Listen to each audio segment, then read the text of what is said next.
Hi అండి. నేను మీ ధనలక్ష్మి. మరి అమరావతి కోర్ ఏరియాలో గానీ, వెస్ట్ బైపాస్‌లో గానీ, మరి రేట్స్ ఎలా ఉన్నాయి? మరి మూమెంటమ్ ఎలా ఉంది? ఎన్ని సంవత్సరాలకు ఎంత రిటర్న్స్ రాగలుగుతది? అప్రూవల్ పార్ట్ ఏంటి? మరి ఇవన్నిటి గురించి మనం ఒకసారి మళ్ళీ ఎందుకంటే మనకు గెజెట్ రిలీజ్ అయిపోయింది గదా! మరి అందరూ ఇన్వెస్టర్స్ అందరూ ఆసక్తిగా ముందుకొస్తున్నారు. మరి దాని ప్రకారం మనం ఒకసారి వీటి గురించి మనం మాట్లాడుకుందాము.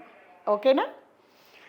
మరి మనకొచ్చేసండి అమరావతి కోర్ ఏరియాకు నియర్ బై కాజా లొకేషన్‌లో చాలా బావున్నాయండి. మనకు ఐటీ కూడా దాదాపు ఒక 70 ఎకర్స్ వరకు ఐటీ కూడా కేటాయించారు ఆ లొకేషన్‌లో.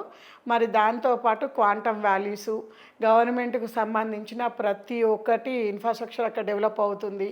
దాంతో పాటు రోడ్స్ కూడా మనకి హ్యూజ్ లెవెల్‌లో అంటే అటు లింక్ రోడ్స్ కావచ్చు, ఇటు రింగ్ రోడ్ అమరావతి రింగ్ రోడ్‌కి సంబంధించింది కావచ్చు, లోపల అమరావతి లోపల ఉన్న రోడ్స్ కావచ్చు, అవన్నీ కూడా ఆల్మోస్ట్ ఒక 50-60% ఫినిషింగ్‌కొచ్చినాయి.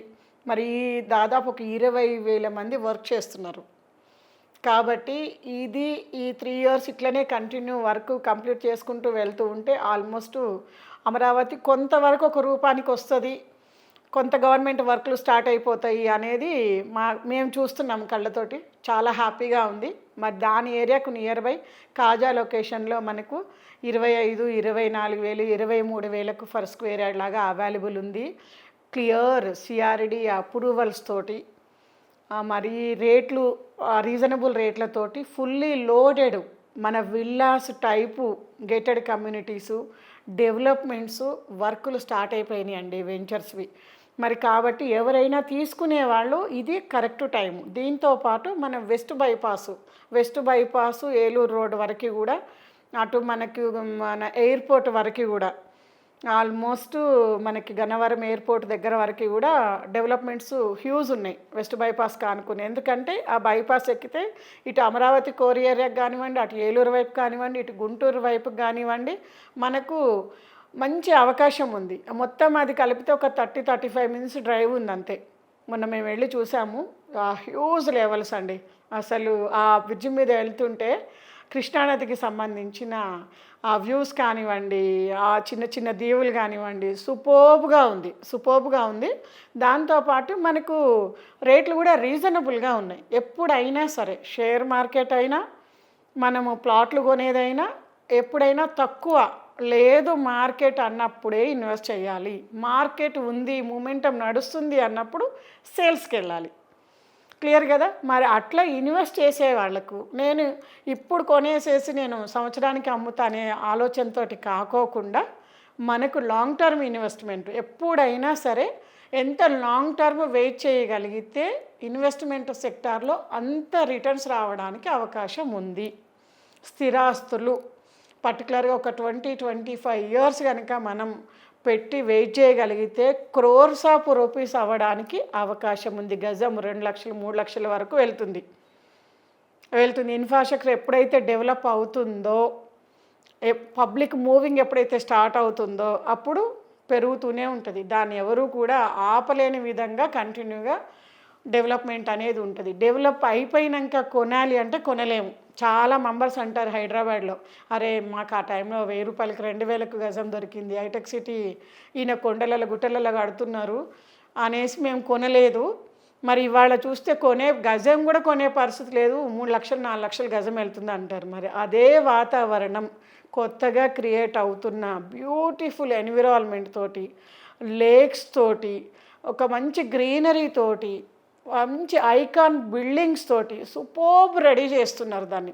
ఒక్కసారి నేను చంద్రబాబు నాయుడు గారు మాట్లాడితే వింటే ఆ డెవలప్మెంట్ ఏమేమి వస్తున్నాయి, ఎట్లా వస్తుంది అనేసి అంటే వరల్డ్ క్లాస్ ఉంది.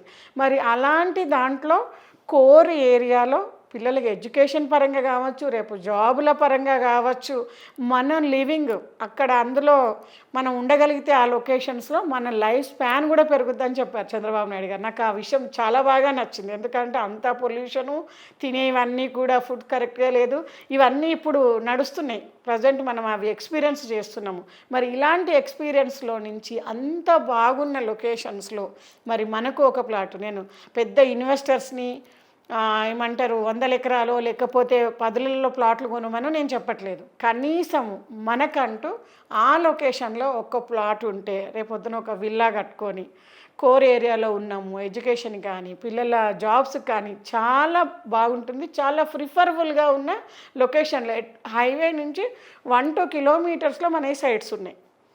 1-2 కిలోమీటర్స్‌లోనే. వెస్ట్ బైపాస్ నుంచి 500 మీటర్స్‌లో అంటే అందుబాటులో ఇప్పుడు దొరుకుతున్నాయి. ఒక్కసారి మూమెంట్ అందుకుంటే మనకి ఇట్లా దొరకవు. సిటీ బయటకెళ్ళాలి. ఇప్పుడు హైదరాబాద్ నుంచి ఎక్కడైతే డెవలప్డ్ ఏరియా ఉందో అక్కడి నుంచి మేము 30-40 కిలోమీటర్స్ వెళ్ళి సేల్స్ ఇస్తూ ఉంటాము.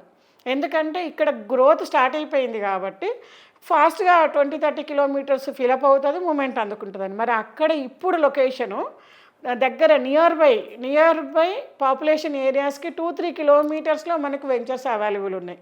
ఇది చాలా మంచి లొకేషన్స్ అన్నట్టు.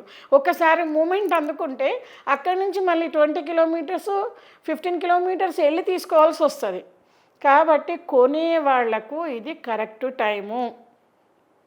ప్రతి ఒక్కరూ కూడా ఆలోచన చేసి ప్లాన్ చేసుకొని మినిమం సింగిల్ ప్లాట్లు అయినా సరే మినిమం 133 స్క్వేర్ యార్డ్స్ నుంచి అవైలబుల్ ఉన్నాయి సైట్స్. మీరు 600, 1000 కమర్షియల్ బిట్స్ ఏమైనా కొనడానికి స్కోప్ ఉంది. లాంగ్ టర్మ్ ఇన్వెస్ట్మెంట్లో భూమి మీద పెట్టిన రూపాయి పెట్టి నష్టపోయినామన్న వాళ్ళను నేను వినలేదు. కరెక్ట్గా అప్రూవల్స్ తీసుకొని సెక్యూరిటీ మెయింటెనెన్స్ ఉన్నాయి. మంచి కంపెనీస్తో తీసుకున్న వాళ్ళు ఎవరు నష్టపోయిన వాళ్ళు లేరు. ఏ లొకేషన్లో తీసుకున్నా కూడా ఒక 10 ఇయర్స్ స్పాన్ ఆఫ్లో ఖచ్చితంగా 3-4 టైమ్స్ పెరుగుతుంది. అట్లీస్ట్ చెప్తున్నా నేను. స్థిరాస్తుల్లో మనకు ఒక ఆస్తి ఉంటుంది, అది ఇంక్రీజ్ అవుతూ ఉంటుంది. సేమ్ అమరావతి కోర్ ఏరియాలో కూడా లాస్ట్ టైం పెట్టిన వాళ్ళకు ఆ 5 ఇయర్స్లో ఏదైతే ఇబ్బంది పడ్డారో ఇప్పుడు నెక్స్ట్ ఈ 5 ఇయర్స్లో ఆ గ్రోత్ చూడడానికి అవకాశం ఉంది. కాబట్టి ల్యాండ్ మీద ఎప్పుడు లాంగ్ టర్మ్ ఆలోచనతో ఇన్వెస్ట్ చేయండి. అమరావతి లొకేషన్స్లో చాలా బాగుంది. మొన్న మనకు విన్నాం కదా, విజయవాడ లొకేషన్లో కూడా 15-20 కోట్ల వరకు, 15 కోట్ల నుంచి 20 కోట్ల వరకు కూడా ఒక లొకేషన్లో ఎకరము తీసుకున్నారనేసి విన్నాం కదా. మరి స్టార్ట్ అయింది. మూమెంటం లేకపోతే, ఆక్యుపెన్సీ లేకపోతే అన్నన్ని డబ్బులు డెవలపర్ ఇన్వెస్ట్ చెయ్యడు. డెవలపర్ ఇన్వెస్ట్ చేస్తున్నాడు అంటే ఆక్యుపెన్సీ ఉందని అర్థము. మరి అంత డబ్బులు పెట్టి అక్కడ కొని కన్స్ట్రక్షన్ చేసి అమ్మితే అవి ఎంత రేట్లు పలుకుతాయి మీరు ఒకసారి ఆలోచించండి. ఆ గ్రోత్ వచ్చేస్తే మనం కొనలేము. ఎందుకంటే ఇప్పుడు కూడా 20-25 వేలు గజం నడుస్తుంది మరి ఆ లొకేషన్స్లో.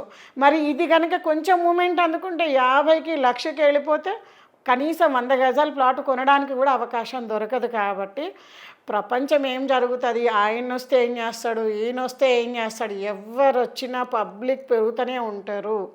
మన ఎప్పుడు చెప్పారు కదా శోభన్ బాబు గారు, చెన్నైలో ఇన్వెస్ట్ చేసినప్పుడు ఒకటే మాట చెప్పారంట మన వాళ్ళు అడిగితే. ఏమని అంటే, బాబు 1 వంతు పాపులేషను భూమి, 3 వంతులు నీరు ఉంటుంది. కాబట్టి జనాలు పెరుగుతూనే ఉంటారు, ఆక్యుపెన్సీ పెరుగుతుంది, భూమి పెరగదు, ఎప్పటికీ డిమాండ్ ఉన్న ప్రోడక్ట్ అని చెప్పారు. మరి ఆంధ్రప్రదేశ్లో కూడా మనం చూస్తే చుట్టూ ఒక పక్క మొత్తం సముద్రమే కదా, క్లియర్ కదా. ఉన్న విస్తీర్ణం ఎంత, పాపులేషన్ ఎంత. ఇప్పుడు ఎడ్యుకేషన్కి ఎంత మంచి ఇన్స్టిట్యూట్స్ వచ్చినాయి, ఎంత మంచి కాలేజెస్ వచ్చినాయి, ఎంత బాగా గ్రోత్ స్టార్ట్ అయింది. ఇప్పుడు చదువుకున్న పిల్లలకి క్వాంటమ్ వాల్యూస్ కానీ ఇప్పుడు తీసుకొచ్చి ఎస్టాబ్లిష్ చేయబోతున్న కంపెనీస్లో జాబులు చేయడానికి అవకాశం ఉంటుంది. వాళ్ళు ఎక్కడికి వెళ్తారు, అక్కడే ఉండాలి కదా. ఒక హైటెక్ సిటీ వస్తేనే చుట్టుపక్కల 20 కిలోమీటర్ల వరకు హైదరాబాద్లో కొందామంటే స్థలం దొరకట్లేదు. మరి అట్లాంటిది అక్కడ క్వాంటమ్ వాల్యూస్ లాంటి అడ్వాన్స్ వచ్చి ఐటీలకు ల్యాండ్ ఇచ్చి పిల్లల ఎడ్యుకేషన్లో కూడా ఇవన్నీ యాడ్ చేసుకుంటూ ఒక తరాన్ని ముందుకు తీసుకురావడానికి ప్లాన్ చేస్తున్నారు. మరి ఆ తరం అంతా వచ్చినప్పుడు ఆక్యుపెన్సీ పెరుగుతుంది కదా. ఇది చిన్న లాజిక్ కదా. మరి దీని ప్రకారము మీరు కూడా వెయిటింగ్ పీరియడ్ పెట్టకుండా, విపరీతంగా ఆలోచించకుండా, డాక్యుమెంట్ కరెక్ట్గా ఉన్నాయి, కంపెనీ కరెక్ట్గా ఉంది, మనకు డెవలప్మెంట్ చేసి ఇస్తారు అనుకున్నప్పుడు హ్యాపీగా ఒక ప్లాట్ మీద ఇన్వెస్ట్ చేయండి. ఓకేనా? Thank you.